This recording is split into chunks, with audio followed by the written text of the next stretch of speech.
ما تعبتش يا عم الحاج من لفك وتدويرك على الفيديوهات؟ ليه انت ضايع زي عمنا اللي راسه ضاعت؟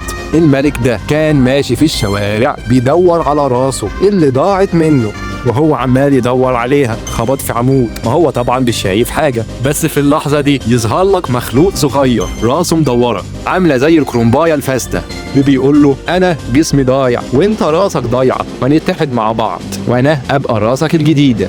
الملك رفض تماما، بس بعد شويه وهو ماشي وقع في بلاعه، وساعتها بس عرف انه ما عندوش حل غير انه يخلي راس الكرومبا الفاسده دي هي راسه بدل الاصليه. وهم ماشيين شافوا موتوسيكل واقف، فقرروا ياخدوه قدام صاحبه. صاحب الموتوسيكل اتعصب وهجم على الملك، بس الراس الجديده طلعت قويه بشكل مش طبيعي، اديته ضربات قاضية في المنطقة الحساسة وخلصت عليه، وخدوا الموتوسيكل وبدأوا رحلة البحث عن الراس الأصلية. الملك لما كان في نزال مع عدوه خسر راسه طارت ووقعت جوه كيس الخضار بتاع واحدة ست كانت مشغولة بتتكلم في التليفون.